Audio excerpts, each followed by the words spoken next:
ନିଜର ରୁଦ୍ଧିମନ୍ତ କଳା ସଂସ୍କୃତି ଓ ସାହିତ୍ୟ ପାଇଁ ଆମ ରାଜ୍ୟ ଓଡ଼ିଶା ବିଶ୍ୱ ସ୍ତରରେ ନିଜର ଏକ ସ୍ୱତନ୍ତ୍ର ପରିଚୟ ସୃଷ୍ଟି କରିପାରିଛି। ପ୍ରାକୃତିକ ସୌନ୍ଦର୍ଯ୍ୟରେ ପରିପୂର୍ଣ୍ଣ ଆମ ରାଜ୍ୟର ପ୍ରତ୍ୟେକ କୋଣ ଅନୁକୋଣରେ ଭରି ରହିଛି ସୁଷମା ଓ ଲାସ୍ୟରେ ଭରା ଅନେକ ପ୍ରାନ୍ତୀୟ ଲୋକକଳା ଶୈଳୀ, ଯାହାର ବର୍ଣ୍ଣନା କରିବା ଧୃଷ୍ଟତା। ଆଜି ଆସନ୍ତୁ ଦେଖିବା ସେମିତି କିଛି ସୁନ୍ଦର ଲୋକକଳାର ପ୍ରଦର୍ଶନ।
कविता बलिता लता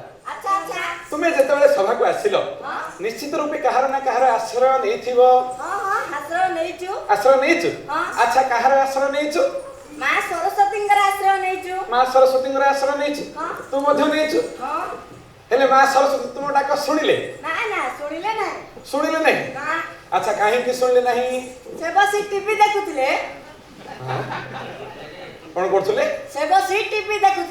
देखुथिले तो डाक हले सुनले नि ना काहे की सुनले नि से मोबाइल रे कथा होतले ए कଳି जुगर पिला तो तुमको पारी हबनी मु पचाली विद्यादात्री विष्णुकर पाटराणी मां सरस्वती को डाकिया को कहले तुम का को डाकिलो जे से टीवी देखुथिले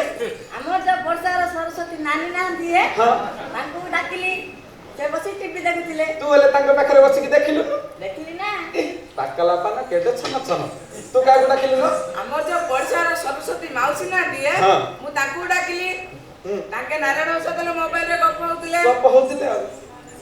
नाइलो सरस्वती को डाकिया को कहलार विद्यादात्री को तुम माने तुम पड़ी सागर माउसी तुम पड़ी सागर नानी की डाकिलो किलो तांको कहि डाकिलो सरस्वती डाकिया पे हां आपण कहि नथिले को सरस्वती डाकिया पे ओहो हो से तुम जागो पडला ताको डाकी देलो हां हेले सरस्वती तुम डाको अच्छा आउ कहा को डाकिलो प्रभु श्री जगन्नाथ को डाकिलो जगन्नाथ तुम डाको निश्चित रूपे सुनिथिबे ना ना सुनिले नै से मधे सुनले नै ना तुम भले डाकी न तुले भले डाकिछे डाकिलो तथापि सुनले नै हेले मु पदुटे पचारिबि ना आपण डाकर विशेष सुनिबे नै सुनियो नै ना मु पचारिबि ना हम पिला माने डाकिले हम पिला को डाको को काहे कि तुमे सुनले नै बोली लेखुचंदी अभी हमर गंजाम जिल्ला सुप्रसिद्ध कवि सम्राट उपेंद्र भंज गुडी चौपदी मने की विचार कलो हे महाप्रभु मने की विचार मने की विचार कलो हे महाप्रभु मने की विचार कातर कठरे आतुरे डाकुची कातर दुख कीर्तन सुन हे महाप्रभु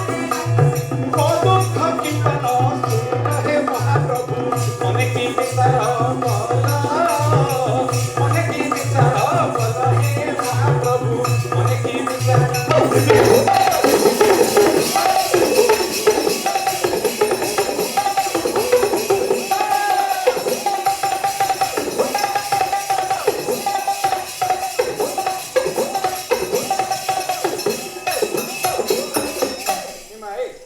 मने की विचार कलो हे महाप्रभु मने की विचार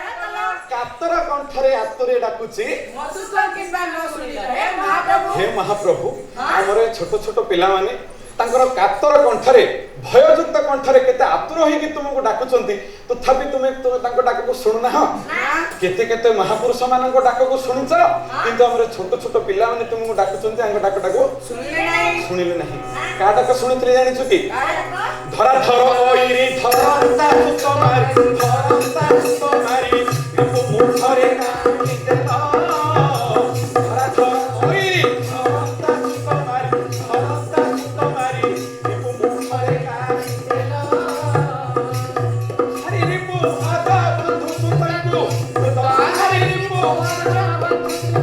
ଘରେ ଥଗରି ବସାଇଛ ହେ ମହାପ୍ରଭୁ ମନେ କି ବିଚାର କର ମନେ କି ବିଚାର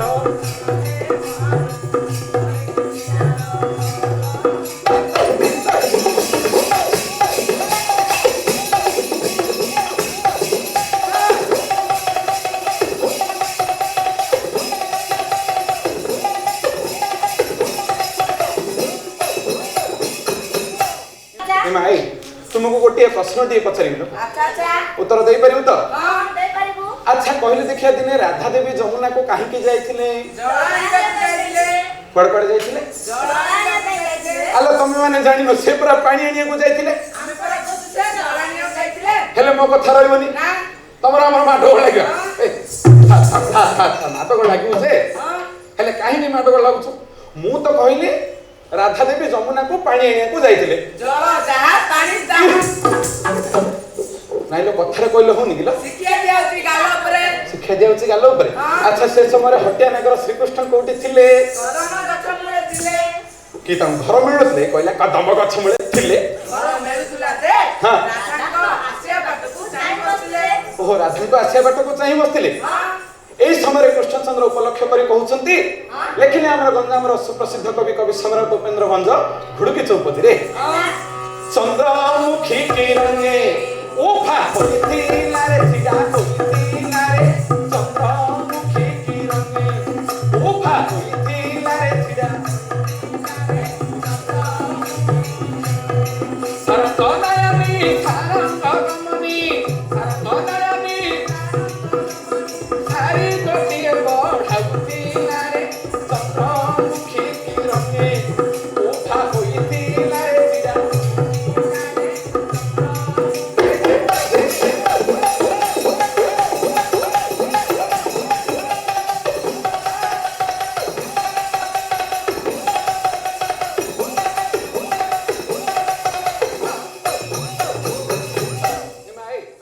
চন্দ্রমুখী কি রঙে উভা হইছিলা রে সারঙ্গ নয়নে সারঙ্গ গমনি এ ভাই চন্দ্রমুখী কি রঙরে উভা হইছিলে কি সারঙ্গ নয়নে অর্থাৎ সারঙ্গ গমনি অর্থাৎ হেলে গজগমনি রাধে কি মৃগলোচনী রাধে গোটে সারিটাকে পাঠ পড়াউଥିଲେ অভিসারিকা সম্বাদ পড়াউଥିଲେ হেলে খালি হাତରେ পড়াউଥିଲେ না হাତରେ কোন ধরিଥିଲେ কোন ধরিଥିଲେ জানিଛୁ ଏକ କୋଟି କୁସୁମ ହାର ସେ ଫୁଲର ହାର ଧରିଥିଲା ନାଗରୀ ବରସେ ଚାରି ଅକ୍ଷର ଏକ କୋଟି କୁସୁମ ହାର ସେ ଫୁଲର ହାର ଧରିଥିଲା ବହିଲେ ତାକୁ ବେନି ଭାଗ କର ପ୍ରାନ୍ତ ଭାଗ ପାଇ ରସି ମଲାରେ ପିଲା ଛୁରୀ ମଲାରେ চন্দ্রমুখী কিরণে উভা হইতে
आमे आणिबु परे परे एमती आहुरी अनेक मनछुआ शैलीर मंच प्रदर्शन देखंतु मतामत दियंतु।